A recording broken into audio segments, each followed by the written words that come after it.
So let's talk about something that's literally changing the way we think about food and our cities. It's called urban agriculture. And really, it's a super modern solution to a problem that's as old as cities themselves. How do we feed everyone? Okay, so let's kick things off with a big question. Think about the food on your plate. Where did it come from? As more and more of us live in cities, that journey from farm to fork is getting crazy long. But what if it didn't have to be? What if we could shrink that supply chain from thousands of miles down to, say, a few blocks? Or maybe even a few floors up?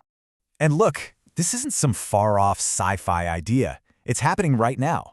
For the very first time in human history, more than half of us, yep, over 50% of the entire planet, live in cities.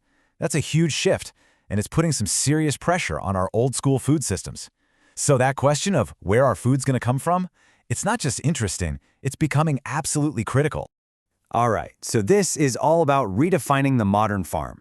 The answer might mean we have to completely change what a farm looks like in our heads. Forget endless green fields for a second. Instead, picture farms woven right into the city itself. Think rooftops, old warehouses, even farms that go straight up into the sky. It's time for a 21st century update. So what is urban agriculture exactly? You'll hear people call it UA. Put simply, it's the whole shebang, growing, processing, and getting food to people all inside a city or its immediate surroundings. And the key word here is integration. It's not just farming in a city. It's farming that's part of the city's ecosystem and its economy. And this can look like a whole lot of different things. It's not one size fits all. You've got these amazing community plots, rooftop gardens popping up in big cities, even orchards growing right in the middle of urban areas. It's honestly just a testament to how creative people are getting with the space they have. Yeah, urban agriculture is a really big umbrella. It can be something as simple as a few tomato plants on your balcony, right? But it also covers massive high-tech operations. We're talking about everything from community gardens that bring neighbors together, to rooftop farms, vertical farms, all the way to things you already know, like farmers markets that connect you directly with the people growing your food. Okay, but we're not just talking about putting dirt in a box on a rooftop. Technology is a huge part of this story. It's opening up some incredible new ways to grow food. Let's dive into these high-tech harvests. Get this, some of the most exciting new methods don't even use soil. Yep, you heard that right, no soil. This is a total game changer, especially when you're trying to farm in a city where good dirt is, hard to come by.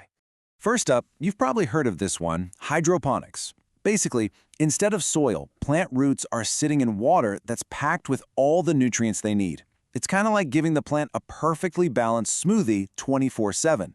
Because you have total control over what the plant is eating, they can grow way faster and you can get a much bigger harvest. Now, if you think that's cool, check out aeroponics. This takes it even a step further. The plant roots just hang in the air. Seriously. And they get misted with that same nutrient-rich solution. The big advantage here is that the roots get a ton of oxygen, which, it turns out, can make them grow even faster. It's pretty wild. And then there's aquaponics, which is just brilliant. It's like a 2-for-1 deal. You combine fish farming, that's the aqua part, with hydroponics. The fish do their thing, and their waste becomes a natural, organic fertilizer for the plants. In return, the plants filter and clean the water for the fish. It's this awesome, self-sustaining little ecosystem. So, what do all these methods have in common? They are incredibly efficient with resources. Take hydroponics. It can use up to 95% less water than traditional farming. Let that sink in, 95%. When you're in a city where water is a precious resource, that's not just an improvement, it's a complete game changer. And the toolkit for a modern urban farmer is getting pretty high-tech. We're talking about vertical farming, where you stack crops in layers to grow way more in a small footprint. They use custom LED lights to give plants the exact kind of light they need to thrive. Plus, IoT sensors are tracking everything in real time, temperature, humidity, you name it, and AI is helping to crunch all that data to get the best possible results. Okay, so all this tech is amazing for growing food. But if you think this is just about getting a fresher salad, you're missing a huge part of the picture. Urban agriculture's impact goes way beyond the dinner plate. It's about so much more than just food. You can really break down the benefits into 3 main buckets, and they all have a huge positive impact on city life. We've got environmental, social, and economic wins. Let's start with the environment. The benefits here are huge. First off, growing food where people live cuts down on food miles. The distance food travels from farm to you. That means a much smaller carbon footprint. Plus, adding all this green space to a city helps cool things down, which fights the urban heat island effect. It cleans the air, helps manage rainwater, and even brings more biodiversity back into our cities. Then there's the social side of things, which is just as important. These urban farms and gardens often become the heart of a neighborhood.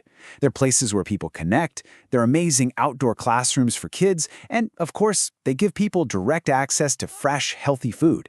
It all adds up to stronger, healthier communities. And what about the money? Well, urban agriculture creates new jobs and new businesses. It can be a way for people to earn extra income, and it helps people develop really valuable skills. All of this helps build a stronger, more resilient local economy. So after hearing all that, you might be thinking, this sounds amazing. Why aren't our cities just covered in farms already? Well, it's a great question. And the honest answer is that there are some pretty big hurdles to overcome. So let's get real for a minute and talk about the challenges, the hurdles to growth that are standing in the way. And the challenges are no joke. For starters, landing a city is crazy expensive, and the startup costs for one of those high-tech farms can be really high. Then you've got all the red tape, zoning laws that were written 100 years ago and never imagined a farm on a skyscraper. And on top of that, you have practical problems to solve, like where does the water come from? Is the soil safe to use? And how do you guarantee the food is safe to eat? But here's the good news. For every one of those challenges, there are smart people working on solutions. It's not impossible. It just takes a mix of clever tech, better city planning, and policies that actually support urban farming. And the potential here is just massive. I mean, look at this. Some commercial vertical farms are already getting yields that are 5 to 10 times higher than a traditional farm on the same amount of land. 10 times. That kind of productivity is exactly why this isn't just a niche hobby. It's a serious contender for the future of food. So that leaves us with a final question to chew on. As our world gets more and more urban, could the answer to one of our biggest problems, feeding ourselves, be growing right under our noses? Or, maybe a few stories up, right over our heads?